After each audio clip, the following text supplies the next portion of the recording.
살면서 재난을 안 당하면 참 좋겠지만 우리는 예기치 않는 재난을 당할 때가 있습니다.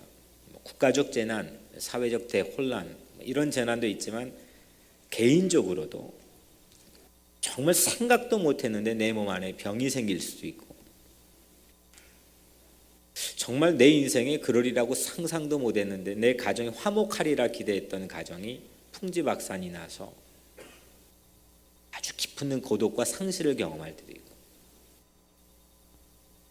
사랑하는 사람이 영원히 아주 오랫동안 내 옆에 있을 거라고 생각했는데 그 사랑하는 사람이 내 곁을 떠나버리고 볼 수 없는 그런 곳으로 가버리는 그런 아픈 상실을 경험하는 그런 재난도 개인적으로 우리가 체험할 수 있습니다. 근데 이 재난이라고 하는 거는 그 재난이 공격하는 지점만 무너지면 참 그래도 뭐 괜찮겠는데 이 재난이 예상하지 않는 지점에서 오잖아요. 그런데 꼭 연쇄작용을 일으킵니다. 도미노 현상을 일으켜요. 하나가 무너지면 드르르 하고 무언가가 연쇄적으로 같이 무너집니다. 가정의 경제적 부도가 일어났다. 그러면 이게 배고프고 그냥 힘들고 가난하고 그러면 되겠는데 이게 연쇄적으로 가정이 파산이 납니다. 서로 헤어집니다. 다툽니다. 갈등이 일어납니다. 사실 저의 어린 시절도 그런 가정에 타격을 받았던 그런 지점으로 인해서 도미노 현상처럼 갑자기 풍지박산이 난 그런 경험을 저희 어린 시절 안에서도 갖게 되었습니다. 비단 저뿐만 아니라 피할 사람이 어디 있겠습니까? 여러분들이 인생 살아오면서 예기치 않게 여러분들이 습격해오는 지나고 나니까 그냥 여기 앉아 있으니까 난 여기 오늘 앉아 있구나 싶지만 아마 그것이 여러분들의 인생에 살아오는 흔적이지 않을까 싶습니다.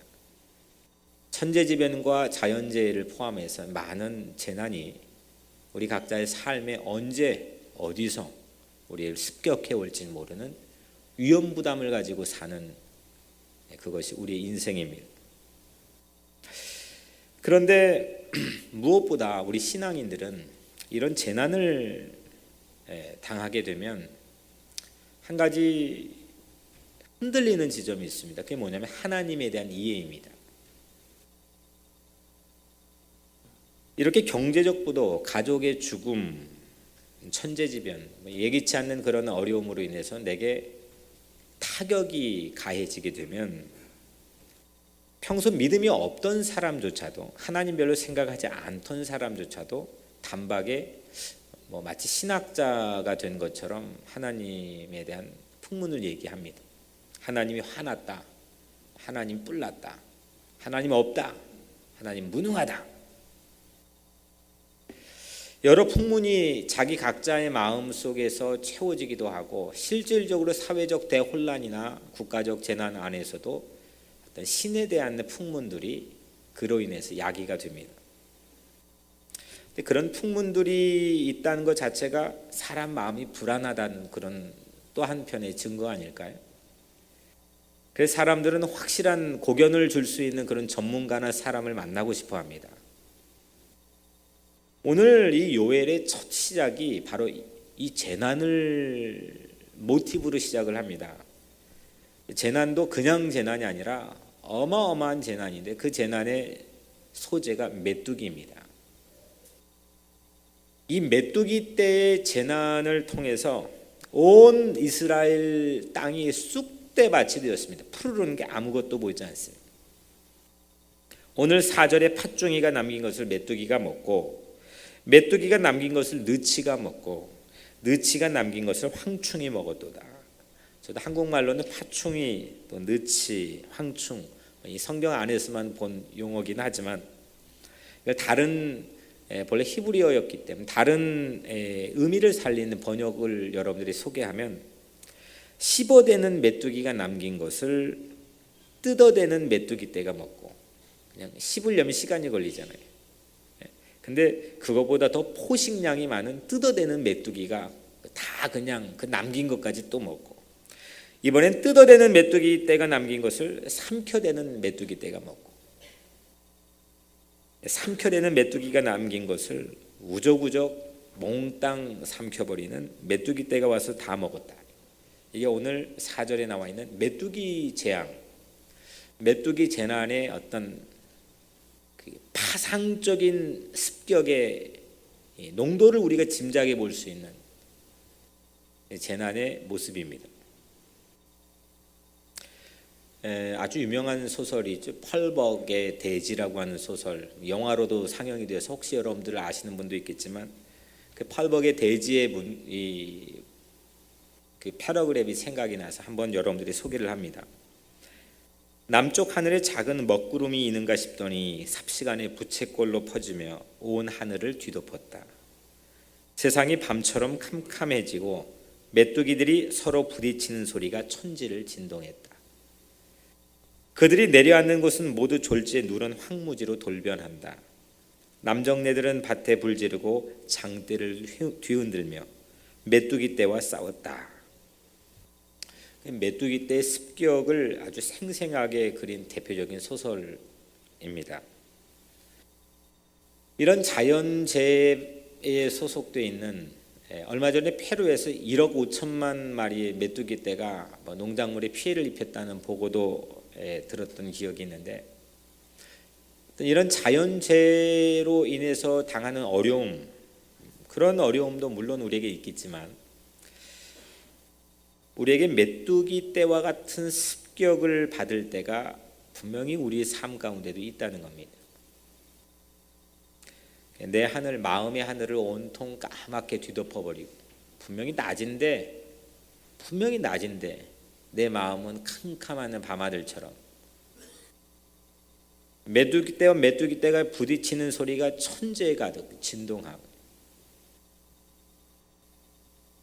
이렇게 다양한 내 삶을 몽땅 황무지로 만들어버리는 또 다른 형태의 메뚜기 떼의 습격을 우리도 받을 때가 있습니다. 그때는 당연했던 것인데 정말 절실해집니다. 그냥 나는 자연스럽게 누렸던 건데 정말 절박해집니다. 늘 하던 것 못합니다. 우리 아까 광고 때 잠깐 말씀드렸지만, 뉴욕에 사는 건 너무 당연했고 플러싱에 그냥 가는 건 너무 자연스러웠던 건데, 미국 대사관에 습격을 받다 보니까 한 가정이 미국에 다시, 이 집이 여기 있는데 돌아오지 못할 그런 위기도 경험하게 됩니다. 이렇게 우리는 다양한 이런 메뚜기 떼의 종류 같은 습격을 받으며 살아갑니다. 사람을 통해서건 환경이건. 근데 오늘 이 요엘서가 우리에게 주고 있는 질문은 뭐냐면, 이때 그런 재난이나 습격에 과연 여러분들은 어떤 반응을 할 수 있겠느냐 이겁니다. 이런 재난이 공동체 아니면 가정에 아니면 교회에 닥쳤을 때 우리는 어떤 반응을 할 수 있겠느냐. 여러분들 해오셨느냐. 깜짝 놀랄 만한 일이 있잖아요. 우리 정장로님, 저 얼마 전에 사랑하는 손주 갑자기 눈이 다쳐 온 교우들이 기도했죠. 상상이나 했습니까? 정말 생각지도 못한 일들이 이곳저곳에서 우리를 도전해 옵니다. 그때 나는 어떻게 반응을 하느냐. 아주 진지하게 자기 삶의 어떤 그 재난 앞의 씨름을 체험하고 그것과 함께 진지하게 목도하며 씨름했던 한 인물이 요엘인 것 같습니다. 요엘은, 이 인물은 오늘 그 재난을 전 사람들이 다 볼 수 있도록 큰 스크린에 창 하고 쏩니다. 오늘 2절에 늙은 자들아 너희는 이것을 들을지어다. 땅의 모든 주민들아 너희는 귀를 기울일지어다. 너희의 날에나 너희 조상들의 날에 이런 일이 있었느냐. 아니, 이런 일 너희들 들어본 적이 너희들 경험해 본 적이 있니? 이런 난리가 어디 있니? 전대미문의 재난, 이 전대미문의 재난을 지금 전면적인 모든 백성이 볼 수 있는 화두로 탁 하고 꺼내놉니다. 요즘으로 하자면 이 메뚜기 재난이 9시 뉴스의 연일 탑 뉴스로 매일같이 방영이 아마 되고 있는 그런 실정일 겁니다. 근데 여러분들 재난을 당하면 각자 이 재난은 각자 살 수 없게 만드는 거 아닙니까? 근데 이 재난을 당하면 각자 이 서바이브, 이 생존에 집중을 하기 때문에 공동체가 매우 큰 위협을 받습니다. 그래서 가정도 연쇄 도미노 현상들이 일어납니다. 아니, 분명히 그냥 돈이 없어서 어려운 건데 그 돈이 없어서 어려운 것 때문에 서로 싸웁니다. 그 서로 싸우는 걸 보고 자녀는 집을 나갑니다.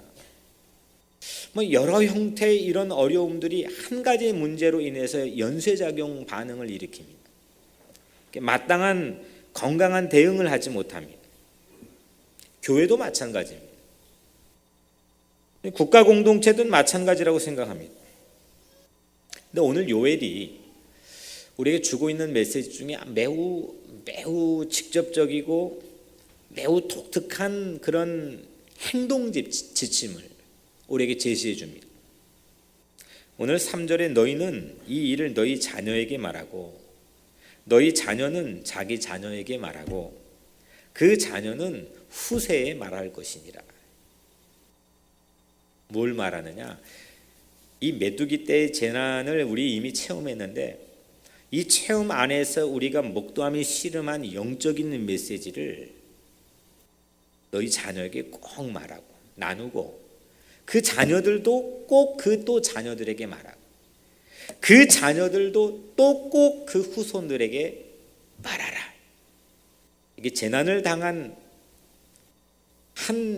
체험한 한 예언자의 깊은 씨름과 사색 가운데서 길어올린 하나님이 계시해 주는 메시지입니다. 여러분 자녀를 만나면 주로 어떤 얘기를 합니까? 다 큰 자녀건 아니면 아직 자라고 있는 자녀건 보통 부모의 관심이 요즘 회사에서 어떻게 지내니? 공부 잘하니? 밥 먹었니? 이런 거 보통 물어보지 않습니까? 잘 먹고 잘 사는 것 화제로 주로 자녀와 대화를 많이 나눕니다. 물론 우리에게는 매우 중요한 인생의 부분입니다. 잘 먹고 잘 사는 것. 그런데 요엘은 이 메뚜기 재난을 타픽으로 삼아서 그걸 끄집어내서 그 재난을 거울로 삼아서 그 안에서 하나님을 찾고 그 스크린에 쏜 이 재난의 큰 영상을 통해 그 안에서 하나님을 찾고 또 그 하나님을 나누는 이 일을 매우 중차대한 일로 당부를 하고 있습니다.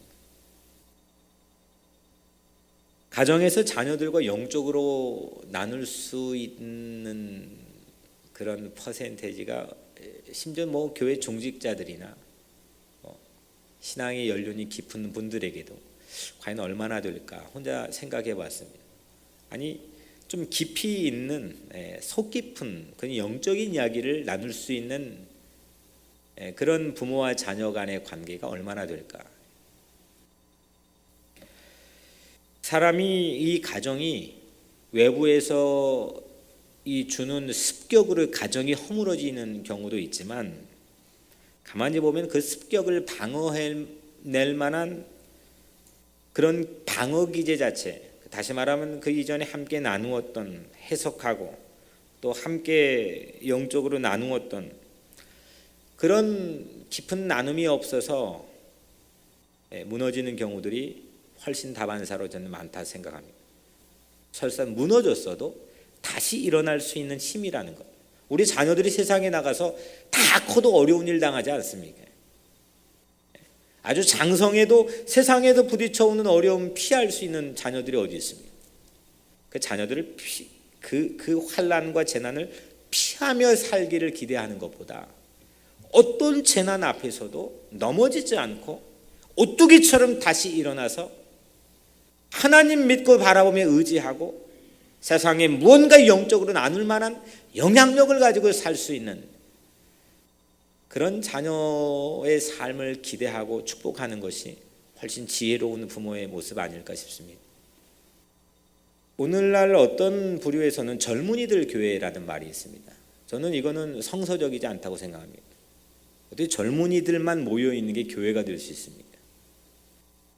교회라고 하는 것은 쌍놈과 양반도 함께 복음 때문에 겸상을 하게 되고 세대 간의 1.5세와 1세 갈등 이게 무슨 갈등입니까? 언어 좀 모른다고 갈등입니까? 문화가 다르다고 갈등입니까? 아프리카 사람과 아시안 사람들이 복음 때문에 하나가 되는 게 이게 복음의 능력입니다. 근데 오늘날 한국 교회나 미국 교회 이 교회의 현 주소를 진단하는 내용들의 분석들이 보면 2세와 1.5세, 요즘에 3세와 1.5세가 너무 쪼잔해지고 이게 째째해지는 거 아닙니까? 복음은 원수도 앞에 놓아두고 같이 밥 먹을 수 있는 겁니다. 우리는 그런 공동체가 되기를 꿈꿉니다.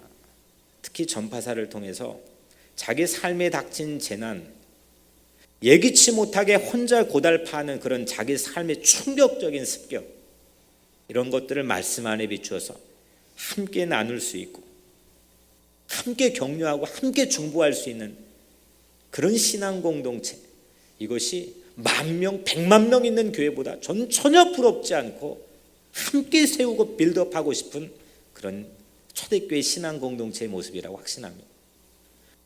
행복한 교회, 누가 와도 이 교회 안에서 함께 회복되고 치유되고 예수님 만나고 예수님의 사랑을 함께 나눌 수 있는 그런 신앙 공동체, 그런 공동체가 되기를 주의 이름으로 간절히 축복합니다. 오늘 이 요엘서를 보니까 그 재난을 받았는데 부모와 자식이 또 그 부모와 자식이 온 세대가 그 재난 앞에서 함께 하나님을 찾고 영적 의미를 해석하는 그런 모습들을 당부했습니다. 이런 공동체 하나님이 오늘 요엘을 통해 또 약속해 주시는데, 요엘 2장 28절에 내가 내 영을 만민에게 부어주리니 너희 자녀들이 장래 일을 말할 것이며 너희 늙은이는 꿈을 꾸며 너희 젊은이는 이상을 볼 것이라. 요엘서 중에 가장 우리가 그래도 잘 아는 말씀이죠. 하나님의 영을, 내 영을 만민 온 세대에게 부어주시는데 자녀들이 장래 일을 말한대. 그리고 늙은이는 꿈을 꾸고 젊은이 이상을 본답니다. 이 말씀을 베드로가 인류 역사상 교회의 첫 번째 설교의 본문으로 채택했습니다. 여러분들, 어린 자녀들이 내일을 말한다는 것, 어린이들은요 근시안적입니다. 지금 손안에 들고 있는 사탕이 중요합니다. 내일 굳이 뭐 먹을지, 무슨 직장을 갈지 그런 생각 잘 하지 않습니다. 노인들이 꿈을 꾼다. 노인들에겐 주어진 시간 촉박합니다. 꿈을 꾸고 그렇게 여유를 부리는 경우들이 매우 희박합니다. 젊은이가 환상을 본다. 젊은이들 현실에 적응하기 엄청나게 어려움이 많은, 매우 이해타산적이고 계산적입니다. 대개 어리면 멀리 보기가 어렵고 늙으면 꿈꾸기가 어렵고 젊은이들은 환상보다 현실에 파묻히기가 쉽상인데, 근데 성령을 받으면 함께 재난 가운데서도 영적인 해석과 나눔을 통해 그 공동체 하나님이 성령을 부어주시면, 그 성령의 권능을 받으면 내가 봤던 가시적인 모든 한계의 벽들이 허물어져 버리고 그 너머를 보게 된다는 것. 오늘 사랑하는 여러분들, 맨날 봤던 것, 똑같이 봤던 것, 그것이 고착이 돼가지고 고정관념과 선입관이 되어서 그 틀을 벗어나지 못하는 우리 각자의 좁은 시야를 성령을 통해서 오늘 깨트려 보시기를 주의 이름으로 간절히 축복합니다. 너머를 봅시다. 좀 큰 마음으로 사람 마음에 넘어도 보시고 내 자녀 마음에 넘어도 보시고 이 땅의 역사에 넘어도 보시고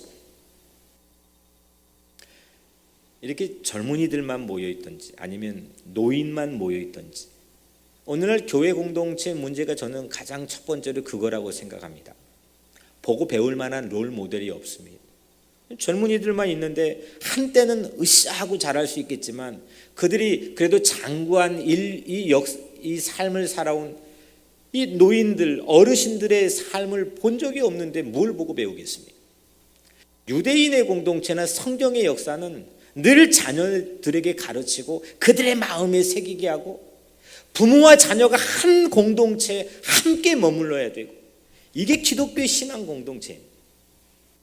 또 노인들만 있어 보십시오. 어떤 패기가 있겠습니까? 어떤 꿈을 꾸겠습니까? 어떤 생기가 발랄하겠습니까? 우리 교회 성령께서 우리 각자의 심령과 이 공동체 여러분들의 가정에 임하게 하셔서 우리가 온 세대가 함께 어우러지고 함께 격려하고 정말 가족 같은 하나님 나라의 공동체가 뉴욕 우리 교회가 되기를 주의 이름으로 간절히 축복합니다. 믿음의 눈으로 함께 해석하자니까요. 내가 안 되면 옆에 도와줄 거 아닙니까?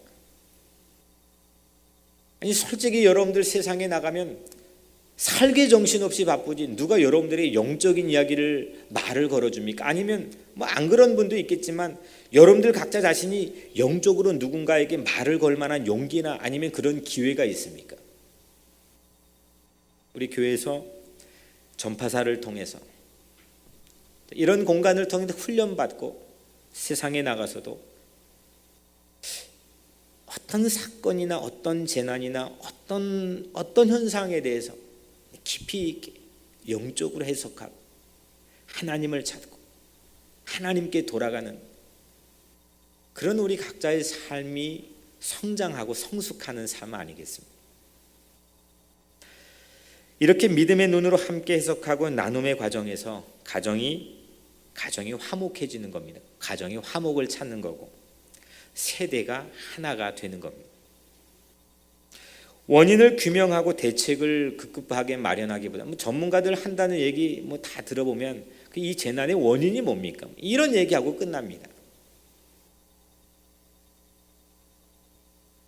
그런 거 찾기보다는 어떤 어려움이 올지라도 다시 제2차 메뚜기 때가 제3차 메뚜기 때가 그것도 올지라도 그 속에서 하나님 찾고 영적인 깊은 우물에서 새로운 메시지를 길어 올릴 수 있다면 그거를 함께 나눌 수 있다면 그 나눔 자체가 도리어 재난에 담겨있는 깊은 의미가 될 수도 있겠다 싶습니다.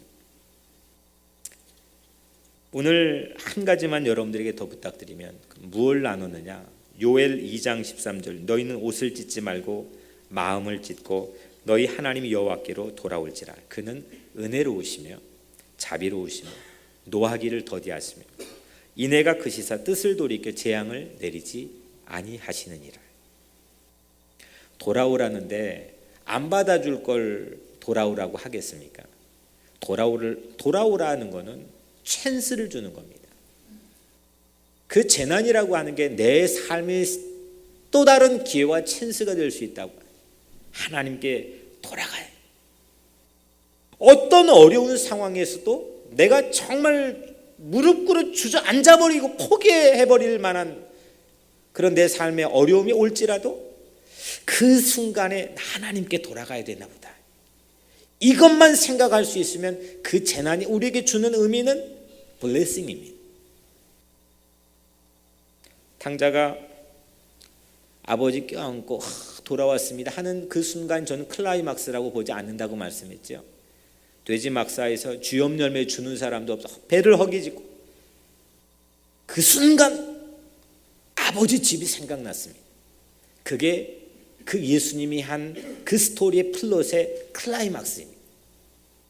그때부터 상황이 급변합니다. 하나님께 돌아가는 생각을 해야 됩니다. 오늘 여러분들의 삶이 어디이든 돼지 막사 같은 삶이든 어떤 재난의 메뚜기 때 습격을 받는 삶의 자리이든 정말 혼란이 내 마음에 가득하고 위기로 인해서 위축된 삶이고 외로운 삶이고 그 순간에 하나님께 돌아가야 되겠다. 하나님의 집에 가야, 하나님의 품으로 가야겠다. 이 생각을 알뜰하게 오늘 이 예배를 통해서 갖게 되기를 주님의 이름으로 간절히 축복합니다. 오늘 사랑하는 성도 여러분, 오늘 예배 가운데서 우리 각자의 삶에 정말 예상치 못하게 닥쳐오는 메뚜기 떼의 습격이 어떤 모습이든 여러분들 하나님께 돌아가는 생각을 하는 순간 만민 온 세대에게 부어주시겠다 약속하신 성령께서 오늘 여러분들에게 부어주실 줄로 믿습니다. 여러분들이 서 있는 자리에 새로운 회복과 화목의 역사가 일어나고 여러분들의 서 있는 삶의 자리에서 영적으로 집요하게 씨름하면서 하나님을 찾고 하나님을 붙들고 다시 관계를 회복하고